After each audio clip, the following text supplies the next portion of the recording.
नमस्कार. मी राकेश पद्माकर मीना. कायद्याने वागा लोकचळवळीचे राज्य संघटक म्हणून आपल्या सगळ्यांचं स्वागत करतो या पत्रकार परिषदेसाठी. आपल्यासोबत कायद्याने वागा लोकचळवळीचे संस्थापक अध्यक्ष राज उसरोणकर आहेत. सोबतच कायद्याने वागाचे रत्नागिरी जिल्हा समन्वयक विजयकुमार जैन सुद्धा आहेत. आता आपण सगळे जो कंत्राटी कामगारांच्या संदर्भातला विषय महाराष्ट्रभर कायद्याने वागा लोकचळवळ हाताळतीये, त्यातल्या अनियमितता असतील किंवा भ्रष्टाचार असेल, या सगळ्याच बाबींचा तर रत्नागिरीमध्ये, उल्हासनगरमध्ये हा विषय आम्ही गेले वर्षभर हाताळतोय. आता रत्नागिरीमध्ये सुद्धा आपल्याला सगळ्यांना भेटायला आलेलं. तर मी विजयकुमार जैन यांना विनंती करेन की आपण या पत्रकार परिषदेची प्रस्तावना करावी. कायद्याने वागा लोकचळवळ मार्फत आपण रत्नागिरी नगर परिषदमध्ये चाललेल्या कॉन्ट्रॅक्ट लेबर्स म्हणजे मनुष्यबळ पुरवठा यात चाललेला जो काही भ्रष्टाचार आहे त्या बाबतीत आपण एक पत्र दिलं होतं मागे 8 जानेवारीला. त्याच्यानंतर त्या पत्राचं काय झालं म्हणून माहिती घेण्यासाठी आपण नगर परिषदेच्या CEO सरांना, तुषार बाबरांना भेटायला गेलो होतो. बाकीचं आपले राज उसरोणकर सर बोलतील.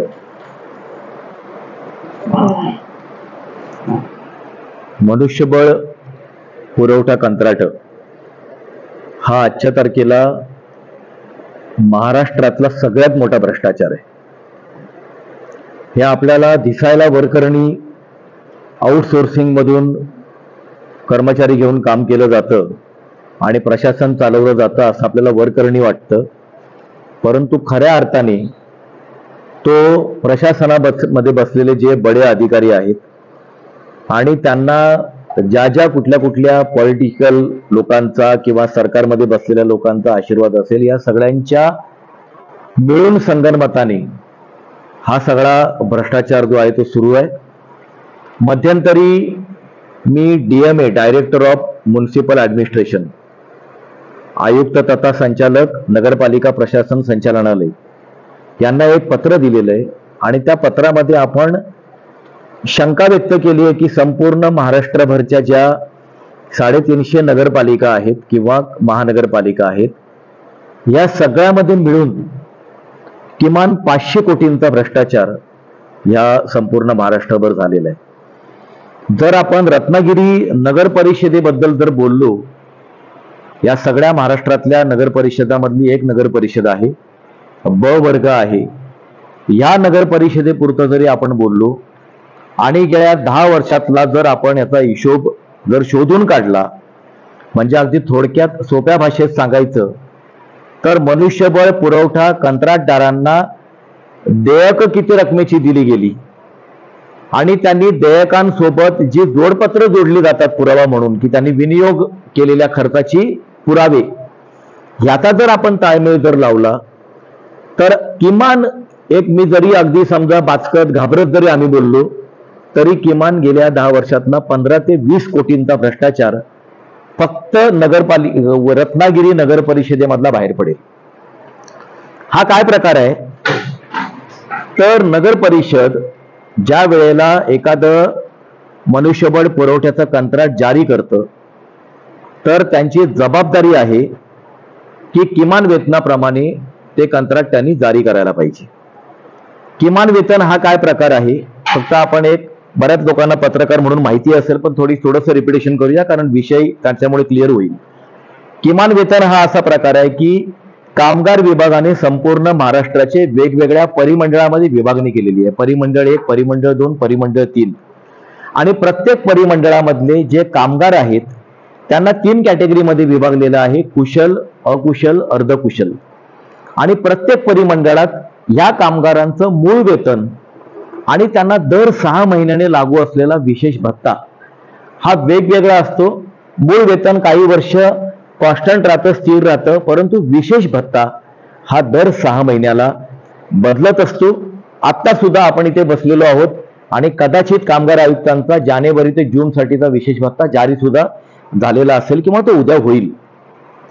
गेली 6 महिने, मागचे जे 6 महिने आहेत, जुलै 23 ते डिसेंबर 23, या 6 महिन्यांचा विशेष भत्ता परिमंडळ 1 मध्ये होता 7,840 रुपये, अर्धकुशल, अकुशल, कुशल सगळ्या कामगारांसाठी. आपण जर अकुशल कामगाराचा जर पगार घेतला, अकुशल हा नगर परिषदेमधला सगळ्यात कमी पगार असलेला कामगार, त्याचा जर पगार घेतला तर 7,840 विशेष भत्ता आणि अकुशल कामगाराचं मूळ वेतन 11,500, याप्रमाणे 19,340 त्याचं किमान वेतन होतं. त्याच्यावरती जर आपण 5% घरभाडे जर आकारलं ते एकूण वेतन मिळतं आणि त्याच्यातून त्याचा 12% PF आणि 0.75% ESIC आणि 200 रुपये व्यावसायिक कर, या 3 गोष्टींची वजावट जर केली तर आज आपण ह्या तारखेला इथे बसलेलो आहोत, तर अकुशल कामगाराला म्हणजे नगर परिषदेतल्या कंत्राटी कामगाराला कमीत कमी पगार त्याच्या खात्यामध्ये 17,641 इतका पगार त्याच्या बँकेच्या खात्यामध्ये पडायला पाहिजे. PF ESIC हे वेगळं, कापून जाणारी रक्कम वेगळी, कॉन्ट्रॅक्टरने टाकायची रक्कम वेगळी आणि बाकी GST वगैरे सगळं त्याचा कॉन्ट्रॅक्टरचा सेवा चार्जेस वेगळा. एकूण कॉन्ट्रॅक्ट अमाऊंट ही जर 22-25 हजार जर असेल तर कामगाराला किमान वेतनाप्रमाणे योग्य तो पगार त्याच्या खात्यामध्ये सुद्धा जाईल आणि त्याचा PF वगैरे सुद्धा त्याला व्यवस्थित मिळेल. नगर परिषद सुरुवात कुठून करतात? मुळात त्यांनी कॉन्ट्रॅक्ट चुकीच्या अमाऊंटवर काढलेली आहेत. जो किमान वेतन आहे त्याच्यापेक्षा जास्त पगार मिळाला पाहिजे, त्याच्यापेक्षा पण कमी रकमांची नगर परिषदांनी टेंडर काढलेली आहेत. दुसरा महत्वाचा मुद्दा असा की 22 फेब्रुवारी 2019 या तारखेचा उद्योग ऊर्जा कामगार विभागाचा आदेश आहे, ज्याच्यानुसार मनुष्यबळ पुरवठा कंत्राटदारांची देयक कशी द्यावीत त्याची कार्यपद्धती त्या आदेशामध्ये विहित करण्यात आलेली आहे. परंतु त्याचं पालन, त्या आदेशाचं पालन महाराष्ट्रातल्या कुठल्याही नगर परिषदेमध्ये होत नाही. आत्ता जेव्हा आम्ही तुषार बाबर हे मुख्याधिकारी आहेत रत्नागिरी नगर परिषदेचे, त्यांची भेट घेतली आणि त्यांच्या कानावरती हा जेव्हा विषय टाकला आणि त्यांना सांगितलं की 22 फेब्रुवारी 2019च्या शासन निर्णयाचा आदेश व्हायला पाहिजे, असा आदेश तुमच्याकडून परिपत्रक तुम्ही ताबडतोब जारी करा, तर ते असं म्हणाले की नाही, आमच्याकडे त्याप्रमाणे आम्ही देयक देतो. तर आम्ही त्यांना विचारलं की कॉन्ट्रॅक्टरचं बँकेचं स्टेटमेंट तुम्ही बघता का? तर ते म्हणाले की नाही बघत. म्हटलं मग जर तुम्ही कॉन्ट्रॅक्टरचं बँकेचं स्टेटमेंटच बघत नाही आहात तर तुम्ही GRचं पालन काय करतात? कारण शासनाचे आदेश असं सांगतात की कॉन्ट्रॅक्टरचं बँक स्टेटमेंट घेतलं पाहिजे, त्याने कामगारांना नेमका पगार किती टाकलेला आहे, त्याचं PF स्टेटमेंट घेतलं पाहिजे, प्रत्येक कामगाराचा PF किती टाकलेला आहे, ESICचं स्टेटमेंट घेतलं पाहिजे, व्यवसाय कर भरल्याच्या पावत्या तपासल्या पाहिजेत आणि मग हे त्याने केलेला विनियोग आणि त्याचं ठरलेलं सर्व्हिस चार्जेस, सेवा शुल्क असं मिळून त्याला बिल दिलं पाहिजे. पण आपण रत्नागिरी नगर परिषद जी बिलं देण्याची पद्धत आहे त्याच्यामध्ये कुठलंही विवरण, आमच्या विजयकुमार जैन यांनी माहिती अधिकारामध्ये काही डॉक्युमेंट्स मागून घेतलेले आहेत, त्याच्या बिलामध्ये कुठलंही विवरण हे कसलं बिल आहे, आयटम वाईज काय आहेत, आयटम वाईज खर्च काय आहे, त्याचा उल्लेख कुठल्याही बिलामध्ये नाही. एक सरसकट अमाऊंट ठरलेली आहे आणि ती नगरपालिका डोळे झाकून ती सरसकट अमाऊंट त्यांना देते. कामगार खरोखर काम करतायत का? कामगारांच्या खात्यावरती पगार जातोय का? कामगारांचा PF भरला जातोय का? कामगारांचा कामगार विमा भरला जातोय का? याची कसलीही खातरजमा न करता आज रत्नागिरी नगर परिषद कंत्राटदारांना देयक देते. आम्ही मागच्या पत्रामध्ये विजयकुमार जैन यांच्या स्वाक्षरीने जे पत्र दिलं त्याच्यामध्ये खुला आरोप केला होता पत्रामध्ये की बिल हे जर समजा 60 रुपयाचं असेल किंवा 50 रुपयाचं असेल तर नगर परिषद कॉन्ट्रॅक्टरला 100 रुपयाचा चेक देते. हा खरं म्हणजे गंभीर आरोप आहे. मुख्याधिकाऱ्यांनी तो गंभीरपणे घेतला पाहिजे. त्यांच्यावरती आम्ही आरोप करतोय की बिल फक्त 60 रुपयाचं आणि तुम्ही 100 रुपयाचा चेक देताय, तर त्यांनी ते तपासलं पाहिजे. पण कुठेतरी ज्याला आपण नेहमी म्हणत असतो की खालपासून वरपर्यंत सगळे लोक जेव्हा भ्रष्टाचारामध्ये इन्व्हॉल्ड असतात त्याच वेळेला अशा प्रकारचे भ्रष्टाचार हे बिनदिक्कतपणे ते सुरू असतात. सगळ्यात गंभीर गोष्ट ही आहे की DMA जे डायरेक्टर ऑफ म्युनिसिपल ऍडमिनिस्ट्रेशन आहेत त्यांनी, तुम्हाला पाहिजे पत्र, त्यांनी 31 ऑक्टोबर 2023 महाराष्ट्राच्या नगरपालिका प्रशासन संचालकांनी 31 ऑक्टोबर 2023ला एक परिपत्रक काढलेलं आहे आणि मनुष्यबळ पुरवठा कंत्राटांमध्ये जी अनियमितता चालते ती ताबडतोब दूर केली पाहिजे, नाहीतर त्या अनियमिततांना मुख्याधिकाऱ्यांना जबाबदार धरण्यात येईल असा इशारा 31 ऑक्टोबर 2023च्या परिपत्रकात आदेशामध्ये डीएमएननी दिलेला आहे, महाराष्ट्राच्या संचालकांनी. परंतु तरी सुद्धा त्या सुद्धा आदेशाला न जुमानता रत्नागिरी नगर परिषदेमध्ये जेव्हा आम्ही खातरजमा केली तर त्याच्यामध्ये मनुष्यबळ पुरवठा कंत्राटातला भ्रष्टाचार, मनुष्यबळ पुरवठा कंत्राटामध्ये कामगारांचं होत असलेलं शोषण, त्यांचे कायदेशीर हक्क डावलणं, त्यांचा जो पगार आहे त्याच्यामध्ये वाटमारी करणं, त्यांचा पगार लाटणं, त्या पगारातला वाटा लाटणं, हे सगळे प्रकार अधिकारी बिनधास्तपणे करतायत. अशा वेळेला डीएमएननी जो आदेश काढला, आम्ही डीएमएनला एक पत्र लिहिलेलं आहे कायद्याने बघा लोक चळवळीच्या वतीने, आणि त्यामध्ये उल्लेख केलाय की आदेश दोनच कारणामुळे पाळले जात नाहीत. एक, जर तुमच्या आदेश काढण्यामध्ये जर प्रामाणिकपणा नसेल तर तुमचा आदेश पाळला जात नाही, किंवा तुमचे निम्नस्तरीय अधिकारी तुमच्या आदेशांना जुमानत नाहीत. हे दोनच गोष्टी होऊ शकतात. आम्ही डीएमएन कडे सुद्धा फॉलोअप करणार आहोत की जर तुम्ही स्वतःचा आदेश काढलेला आहे आणि त्याचं जर पालन होत नसेल तर अशा प्रकारच्या मुख्याधिकाऱ्यांच्या विरोधामध्ये तुम्ही काय कारवाई करणार, जे तुम्ही पत्रकातच म्हटलेलं आहे.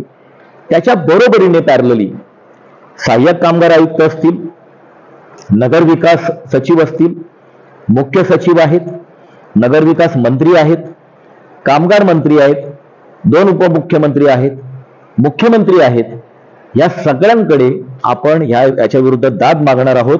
आणि राज्यातल्या मुख्याधिकाऱ्यांच्या विरोधात, त्याच्यामध्ये रत्नागिरी नगर परिषदेचे मुख्याधिकारी सुद्धा त्याच्यामध्ये इन्क्लूड आहेत, यांच्या विरोधात कंत्राटी कामगार कायद्यांचं, किमान वेतन कायद्यांचं उल्लंघन केल्याबद्दल, आणि हा जो सार्वजनिक निधी आहे नगर परिषदेमधला तो लोकांचा निधी आहे, शेवटी तो त्यांचा नाहीये खिशातला, तर हा जो लोकांचा करातला पैसा आहे त्याची लुटमार केल्याच्या बद्दल, भ्रष्टाचाराच्या आरोपावरून सुद्धा या सगळ्यांच्या विरोधामध्ये फौजदारी गुन्हे दाखल केले पाहिजेत, ही आमची मागणी आहे. आणि मला अत्यंत जबाबदारीने आणि विनम्रतेने तुम्हाला सगळ्या पत्रकारांना हे सांगायचंय की येणाऱ्या काही दिवसामध्ये जर नगर परिषदेचा कारभार जर नाही सुधारला, त्यांना आज सुद्धा आम्ही पत्र दिलेले, त्याचं निवेदन तुम्हाला आम्ही त्याची कॉपी दिलेली आहे, याची दखल घेऊन या जानेवारी महिन्याचा जो पगार आता नवीन विशेष भत्ता जारी होईल, फेब्रुवारी महिन्यापासून नवीन विशेष भत्त्याप्रमाणे जर कामगारांना पगार मिळायला सुरुवात नाही झाली आणि हा मागचा डिफरन्स जर नाही मिळाला, हा भ्रष्टाचार जर नाही थांबला, तर नगर परिषदेसमोर एक बेमुदत उपोषणासारखं किंवा त्या स्वरूपाचं कुठल्याही प्रकारचं टोकाचं आंदोलन तिथे सुरू करण्यात येईल. आणि जोपर्यंत ते आंदोलन मुख्याधिकाऱ्यांकडे मागणी करणारं नसेल तर मुख्याधिकाऱ्यांच्या विरोधामध्ये कारवाई व्हायला पाहिजे अशा प्रकारचं मागणी करणारं ते आंदोलन असेल. तर हे याचं ब्रीफ आहे. एक थोडक्यात मी तुम्हाला ह्या विषयाची आउटलाईन तुम्हाला सांगितली. तुम्हाला जर याच्या दरम्यान काही शंका असतील किंवा तुम्हाला काही तुमच्याकडून जर विचारायचं असेल तर तुम्ही विचारू शकता.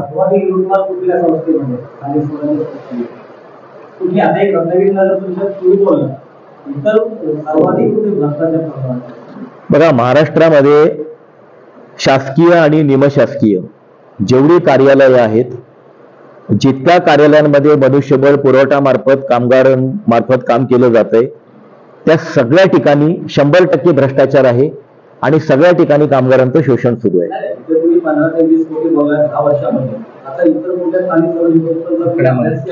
बघा, इथे कसं आहे, साधारणपणे आपण एक जर अंदाज बांधला की संपूर्ण महाराष्ट्रामध्ये एकूण किती कामगार असतील, जर प्रत्येक नगरपालिका, आता इथे छोट्या नगर परिषदेमध्ये 200 लोक आहेत, आमच्या उल्हासनगर महानगरपालिकेमध्ये जवळजवळ 400 लोक आहेत.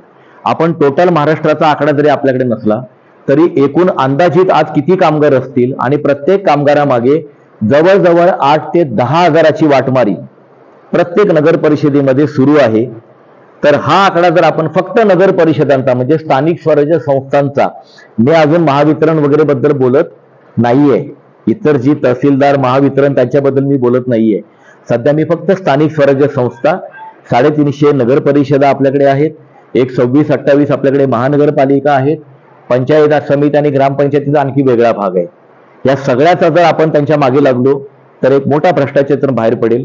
आपण राज्य पातळीवरती सुद्धा ह्याचा पाठपुरावा करतोय.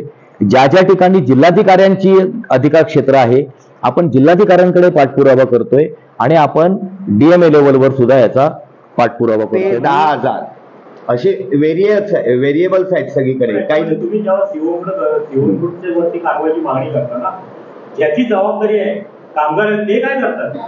कोणाची जबाबदारी जबाबदारी नाही. सांगतो ना त्याच्यामध्ये. कामगार आयुक्तांची जबाबदारी ही शोषण चालू झाल्यानंतर येते. म्हणजे कधी की एखादा कामगार जर म्हणतोय जाऊन त्यांच्याकडे की बाबा मला एवढा पगार मिळाला पाहिजे होता, परंतु मला तितका पगार मिळत नाही, मला इतकाच पगार मिळतोय. मग कामगार आयुक्त सुनावणी घेतात आणि दोन्ही बाजूच्या लोकांना बोलावून करतात. आपल्याकडे काय प्रॉब्लेम झालेला आहे की मनुष्यबळ पुरवठा कंत्राट ही सध्याच्या तारखेला एक प्रकारची वेठबिगारी झालेली आहे. आपल्या भारतीय संविधानामध्ये वेठबिगारी हा फौजदारी गुन्हा जरी असला तरी मी अत्यंत जबाबदारीपूर्वक विधान करतोय सगळा अभ्यास केल्यानंतर की मनुष्यबळ पुरवठा कंत्राटातली नोकरी ही शासनमान्य वेठबिगारी झालेली आहे. सध्या शासनमान्य वेठबिगारी, आणि त्याच्यामध्ये त्या कामगारांच्या सगळ्या संविधानिक हक्कांचं उल्लंघन होतंय. त्यांना जे कंत्राटी कामगार कायद्यामध्ये अधिकार आहेत त्यांचं उल्लंघन होतंय, किमान कायद्यांचं उल्लंघन होतंय. आणि ह्याची जबाबदारी सगळ्यात पहिली त्यांची जबाबदारी आहे मुख्याधिकाऱ्यांची. मुख्याधिकाऱ्यांना त्यांच्या डीएमएने त्यांच्या बॉसने 31 ऑक्टोबर 2023 परिपत्रक काढून आदेश दिलेले आहेत की सगळ्या अनियमितता दूर करा, नाहीतर मुख्याधिकारी जबाबदार असतील. तर त्यांनी सुद्धा पहिलं त्यांना, कारण त्यांच्या अंडर ते काम करत असतात. कामगारची गोची अशी झालेली आहे की कामगार जर आवाज उठवला, त्याने सांगितलं की मला 7,000 पगार मिळतो, मला 15 मिळाला पाहिजे, 20 मिळाला पाहिजे, तर कंत्राटदार त्यांना दम देतात की तुला ती नोकरी जाईल. तुझी नोकरी काही लोकांची गेलेली पण आहे, अनेक ठिकाणी गेलेली आहे. माझ्याशी महाराष्ट्रातले सफाई कामगार फोनवर बोलतात तेव्हा ते फोनवर ढसाढसा रडतात. जेव्हा मी त्यांना सांगतो की तुम्ही आवाज उठवा, मग सर ते काढतील आम्हाला. अरे काढू जात ना, मग ते आपले प्रॉब्लेम सांगतात ना की आमची काय हतबलता आहे, तर ते अक्षरशः रडतात. मी जेव्हा विजयकुमार जैनना विचारलं की कामगार तिथे आपल्यासोबत येतील का, ते म्हणाले येतील, पण कामगारांना सुद्धा सगळ्यात पहिली मनोमन एक खात्री झाली पाहिजे की जी माणसं आता ह्या विषयामध्ये उतरलेली आहेत ते हा विषय तडीला घेऊन जाणारी माणसं आहेत आणि आपल्याला 100% ह्याच्यामध्ये न्याय मिळेल, तेव्हा ते हळूहळू येतील. कारण कामगारांसाठी न्याय मिळवून देण्याच्या नावाखाली सुद्धा कुठे कुठे काय काय प्रकार चालतात त्याच्यावरती मी आता भाष्य करत नाही. संपूर्ण याचा अभ्यास करा. हो, आता एक नगरपालिकेने त्यांना मिळणारे वेतन त्याच्या पोटी नगरपालिकेला किती काय हे नगर फंडातनं दिलं पैसे, म्हणजे कुठे 15व्या वित्त आयोगातनं वगैरे देण्यात येणारा एकूण महिन्याचा खर्च आणि तुमच्या मागणीप्रमाणे जर देण्यात आला तर किती खर्च, असा किती बोलतात नगरपालिका अधिक द्यावा लागेल. आपल्या मागणीप्रमाणे नाही, किमान वेतनाच्या प्रमाणे मागणी तुम्ही धरलीत ना लावा. हो, मग तेच म्हणतो त्यांना किमान वेतन मिळावं हे महत्वाचं आहे ह्याच्यात.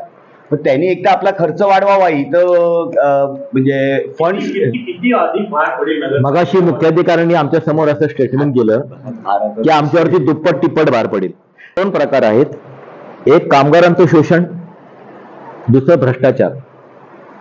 जर आपल्याला कामगारांना न्याय मिळवून जायचा असेल तर कामगार सोबत पाहिजेत. परंतु मला उल्हासनगरचं प्रकरण हाताळताना एक गोष्ट लक्षात आली की आपण जर भ्रष्टाचाराचं प्रकरण जर नागरिक म्हणून जर हाताळलं तर भ्रष्टाचार पण थांबतो, कामगारांचा प्रश्न पण सुटतो एका त्याच्यातून. तर विजयकुमार जैन हे इथे पत्र व्यवहार करत होते, त्यांनी 8 तारखेला जानेवारीला पत्र दिलंय. ते पत्र दिल्यानंतर आज आपण इथे 30 तारीखला स्वतःहून का आलो की त्यांची भेट घेतली. मी त्यांना स्पष्टपणे सांगितलं की याच्यामध्ये FIR दाखल होतील, तोंडावर सांगितलं समोर बसून, याच्यामध्ये क्रिमिनल ऑफेन्स तुमच्या विरोधात दाखल होणार. त्यांनी जे खुलासे केले त्या खुलाशावर मी त्यांना हे सांगितलं की DMAने अनियमिततांना तुम्हाला जबाबदार धरलेला आहे, तर हा खुलासा तुम्ही त्यांच्या समोर करू शकता का. ते नाही म्हणाले. हे लक्षात घ्या. जिल्हाधिकारी हे प्रशासनाचे न्यायाधीश असतात, त्यांच्या माहितीसाठी तुम्ही जो काही पत्रव्यवहार केला तो दिलाय. आपण काय करतोय मी तुम्हाला सांगितलं, आपण स्थानिक स्वराज्य संस्थेला पत्र देतोय की तुम्ही बदल करा. आपण कलेक्टरना पत्र देतोय कारण त्यांच्यावरती इमिजिएट बॉस कलेक्टर आहेत. त्यांनाही पत्र देतो की या कारभाराची चौकशी करा. आपण DMN कडे फॉलोअप चालू आहे की तुम्हीच आदेश काढला 31 ऑक्टोबर 2023चा, त्याचं काय झालं. आणि आपण राज्य सरकार लेवलवर सुद्धा एक फॉलोअप करणार आहोत. आणि यासाठी फॉलोअप करणार आहोत की असं प्रत्येक नगरपालिकेत जाऊन प्रत्येक कामगार, प्रत्येक कार्यकर्ता लढण्यापेक्षा राज्य सरकारने एक अशा प्रकारची सिस्टम ह्या मनुष्यबळ पुरवठ्यामध्ये आणली पाहिजे की कामगारांचं शोषण होणार नाही, त्यांना यथायोग्य जो मेहनताना आहे तो त्यांना सुद्धा मिळेल आणि प्रशासनाचं काम चालेल. आणि त्यांना न्याय मिळेल, त्यांना काढण्याची धमकी कोणी देऊ शकणार नाही.